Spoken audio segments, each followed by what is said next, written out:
Michigan Nation, it's your boy TJ Ronin. You can find me on the socials at TJ_Ronin. And well, what do we have here, ladies and gentlemen? What do we have here? We have Dan Wetzel of ESPN dropping this bomb on this fine Monday morning, right before Big Ten Media Days are approaching.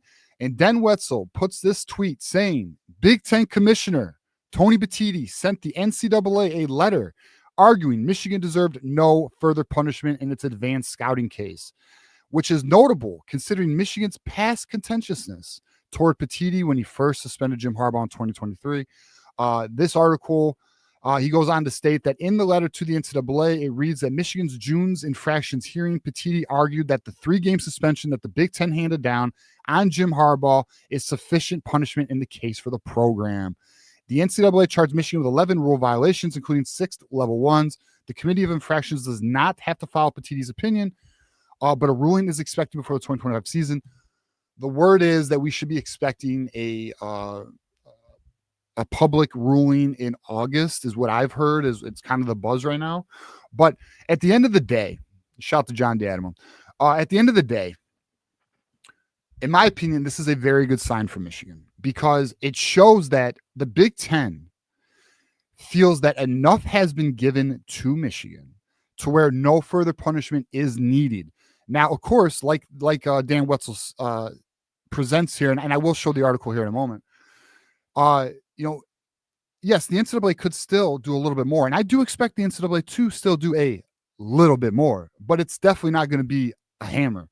And if it is a hammer, it is this hammer. It is the Fisher-Price toy hammer that we have all been talking about. If you have watched our show over the last year, myself and John D'Adamo have been very consistent in what we believe.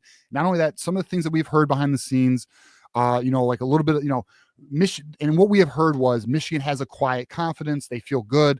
They feel there is no new information. They feel they are aware of the entire the full spectrum of, the Connor Stallions advanced scouting situation. And they feel confident that the university is not going to be in danger of anything of greater consequences in terms of loss of wins, bowl bans, championship titles stripped, etc. Right. And I'll get into that.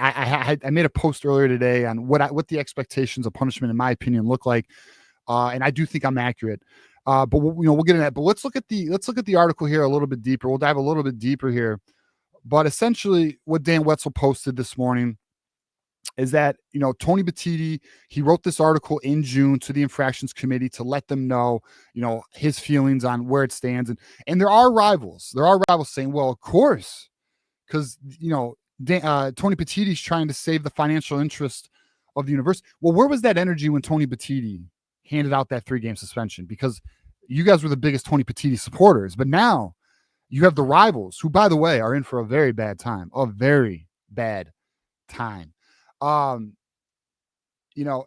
Speaking of, by the way, of a very bad time.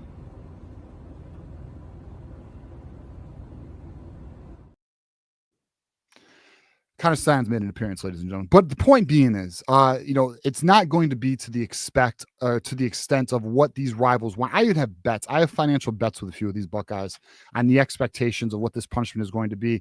But one of the things I found very important, and there's a few things in this article that will be worth your reading. But at the end of this article, it states that Petitti is now suggesting that Michigan has paid its penance, suggests no such additional information has emerged. Apparently, bygones are now bygones, even the big ones. And that is such an incredibly important statement, that there is no additional new information, because the fact that there is not, and the NCAA and the Big Ten, by the way, have had little to no information on how this was orchestrated, how this went down, in terms of what is the full extent of what Connor Stallions did. Now, we are of the position of this channel. So I make this very clear, because I know in the comments there'll be some people who want to think that I'm saying that Connor Stallions did nothing. That's not the argument. We are well aware that Connor Stallions went into a gray area. We are well aware that Connor Stallions did more than just decipher signals. Okay. He did, by all accounts, have family members and friends go to games. Now, The argument or the debate is, well, it is illegal to send coaching staff or members of the team to games, not family members and friends. Okay. The other argument is, to what the other argument is, how much did the coaching staff know? We are of the position of this channel that it was a lone wolf operation. I do not believe Jim Harbaugh had any awareness of what Connor Stallions was doing or was not doing, in the sense of how he was getting to his end point of his analysis of signs. I don't think Jim Harbaugh was aware of the process, because what a lot of people fail to realize is these football teams have 100+ players. These football teams have staffs of close to 100 people, from training to associate coaches to analysts, positional coaches, etc., all the way up to Sean McGee, who's So the point being is, it is such a large organization. If you look at this from a corporate perspective, the CEO does not know what the department manager is doing. The CEO of the organization is not aware of what the department manager of operations or finance, they are not aware. There are chains of command, and you are not aware of what the lower level staffers are doing to every extent. You have an idea of what the responsibilities include, so this way the operation runs smoothly, but you do not know the day-to-day activities. Nobody knows, okay? And if you worked in corporate, you would fully understand how compartmentalized each department is. Operations is not fully aligned with sales. Finance is not fully aligned, with, other departments within the marketing, etc. Like, things are so compartmentalized. The CEO, there is not enough time in the day for anyone, and this isn't a Harbaugh thing. This is any coach in America in terms of these college programs. So that must be understood. So to think that, Harbaugh was in the know, they know everything that's going, no one knows. There is so many things these players are doing that these teams don't know on a Saturday night. Okay. Like, let me just, so to have an unrealistic expectation, and then you say, well, that's loss of institutional control. Let me tell you something. Georgia has something to say about that with these speeding tickets, right? Where's the point being is, it is not feasibly possible to know every single action of every single staffer in your team. It is not. It's not. So that needs to be let go by the rivals. The other thing is, when we look at, advanced scouting, okay, one of the points I like to make, and one of the videos I made a week ago regarding Connor Stallions, it had a little viral to it. It got into the Ohio State fan bases. If you think, I want you to really think about this, even if you're of the position of the Buckeyes and you feel that, that there should be something aggressively handed down to Michigan.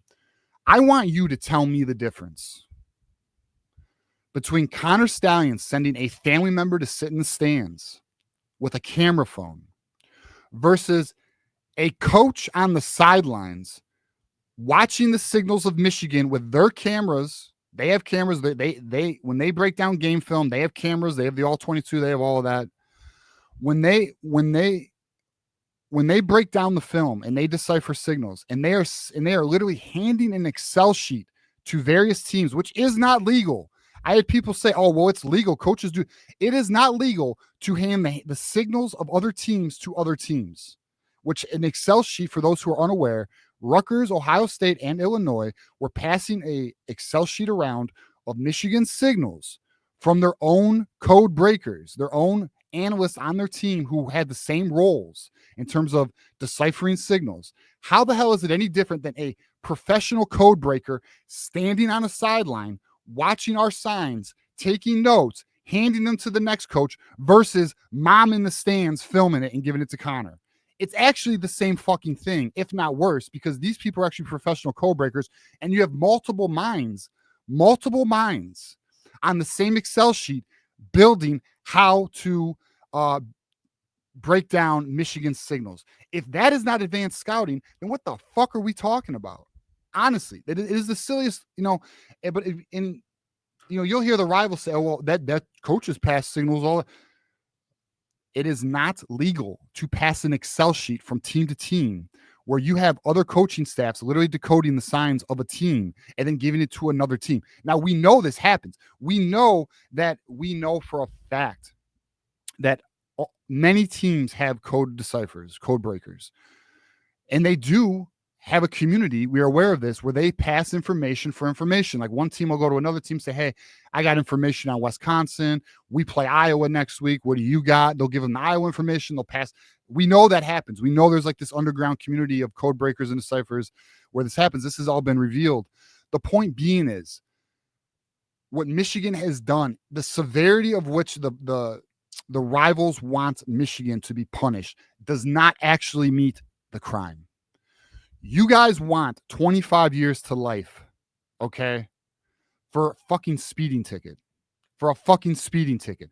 Because let's also not forget that this rule was actually in place, not for competitive balance, but for, for smaller schools to be able to stay competitive due to expense, not competitive balance. And competitive balance. It was simply due to an expense. That rule was put in place for expense purposes, financial expense purposes, not because they felt, well, it seems unfair to look at other people's sidelines and decipher codes. Let me tell you something. You ever play high school football? The JV coaching staff typically is responsible to go to the opposing team the week before you play a team next week. They're going to their game with a fucking camcorder, breaking all that shit down, whether it be hand signs, play formations, everything. So in high school, it is legal and fully allowed. In JV coaching staffs or freshman coaching staffs, that is their responsibility. I've even been on one of those where I was a part of recording the other team's sidelines as well as their play formations and all that with a coaching staff when I played high school football. Okay. So it's not something that gives you this. It's not nearly. And then my last point on this, and then we'll get into what I feel the punishment should be for Michigan. And then the last point is to think that knowing other teams' signs is such a competitive advantage that it is greater than buying talent, which has been happening for 30 plus years in college football. For 30 plus years, teams like Alabama, Georgia, Ohio State, Clemson, Oklahoma, Texas, etc., have been buying talent, which is a far greater competitive advantage on that football field than knowing another team's signs. Because I promise you, if you put Connor Stalions at Eastern Michigan and you had him break down Michigan signs, they could not beat Michigan. Okay, they're not beating Michigan even though they know their signs. Because it comes down to, at the end of the day, the talent level on the field. All right, the talent level on the field. And the Jimmies and Joes have a far greater impact on winning than signs do. So what's funny to me is the rivals, and we're going to talk about the Sparties, soft-ass Sparties, crybaby Ohio State Buckeyes. The Buckeyes, because we all know that, the Spartans, they live in the Buckeye shadow. They live through the Buckeyes because the Sparties can't beat us. And neither can the Buckeyes the last 4 years, soon to be 5. But the point is, the rivals are claiming 25 to life to Michigan when what they did with under Urban Meyer and Tressel is far worse in terms of competitive advantage and actually cheating. Buying players is cheating. That's against the rules. Is far greater, has a far greater impact on the field. And then they want to come at us. That is the softest, most entitled shit I've ever heard in my life. Now, last thing we'll get into before we get out of here. Shout out to Tony Petitti, by the way, for being a real one. But here's my punishment expectations. I put out this post earlier today. Punishment expectations, and I have stayed on path with this for over a year. I have not changed. I have not wiggled. I do have a bet with my guy here, Dylan, every day. We have a $100 bet, and that is a respectful sportsmanship bet. We are men of our words. If one of us is wrong, and I'll get into the, what I think the punishment will be. If one of us is wrong, well, somebody's paying, and I'll do it live on air. I got no problem with that. But here we go. Punishment expectations. I do expect Sharon Moore to go from 2 game suspension to 4. I do anticipate Michigan to get a $10+ million fine from the NCAA. And I do anticipate that Michigan will be getting some form of recruiting restrictions, whether it be official visit access or being able to visit players in person. I don't anticipate anything with scholarships because scholarships are kind of dead now. You have 105-man roster limits, NIL. It completely changed the game. I do fully expect show causes for Jim Harbaugh, Chris Partridge, and Connor Stalions. Now, the length of those show causes, 1 year, 2 year, 3, 5, 10, I don't know. I have no idea. I will say, just out of for comedy purposes, for the humor of it all, I'm hoping Connor Stalions only gets like a 2-year show cause and we see him back in fucking football. I think that'd be hilarious because I love seeing the rivals cry. Let's make this extremely clear. No vacated wins, no postseason or bowl bans, no loss of Big Ten titles or national championship at the end of the day, which is what the rivals want. They want blood, no blood to be had. So in short, this is a nothing burger. I mean, obviously, and what I mean by that is a nothing burger. Obviously, $10 million is a lot of money. 10 million plus is a lot of money. Obviously, losing Sherrone Moore for 4 games would obviously suck. I mean, we'd probably lose it for the Oklahoma game if that is what happens. In recruiting restrictions, I mean, you don't want them. But at the end of the day, with what the rivals have been pushing for, which is the hammer, Buckeye Scoop, Spiro, and them, the whole, and then all their followers who have been fed a bunch of shit and they believe it, which again is another fun microcosm of tribal mentality. But point being is, you've been led astray, Ohio State fans. You've been led astray, and this is not going to be how you want it. You're in for a bad time. This will be revealed in August, and to everyone a part of our community, to everyone a part of Michigan Nation, save your receipts, because we will be. You have my word. When the verdict comes out, whether it's for us or against us, we are going to go live. And it's going to be receipt season, and we're going to be cooking Buckeyes. We are going to be grilling them. We're going to have a family barbecue, boys. We're going to have a family barbecue. We're passing out burgers, bro. Hey, you get a burger, we're cooking. I promise you, we're cooking them all. Cannot wait. Looking forward to it. Bookmark your receipts, and the way we'll do it is, when we go live, you just got to tag me in the post, and or you can DM me them, and we'll do it live. We'll cook them all. We'll have a good time with it. We'll do a call-in show too.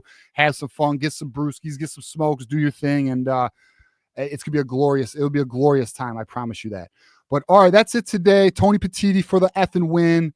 Let's go, boys. And we'll repeat it here. Big Ten Commissioner Tony Petitti sends the NCAA a letter arguing Michigan deserves no further punishment, as we all would agree, in its advanced scouting case. And that is all, folks. Enjoy your Monday. We're in for a hell of a week. Next show is Tuesday, 8 p.m. Myself and John Diadamo. We're going to be talking about this again, I'm sure. And then Thursday, Michigan Wolverines call-in show. Myself and Johnny Olden doing the damn thing. It's your show. Let's talk whatever topic you want to hit on. This could be a hot one. We could talk recruiting, ball. Fall camp is upon us. I believe in just 1 week and 2 days, fall camp begins for Michigan Wolverines. Let's look forward to it. We're in for a great year for football and basketball. And as you know, it is always go blue.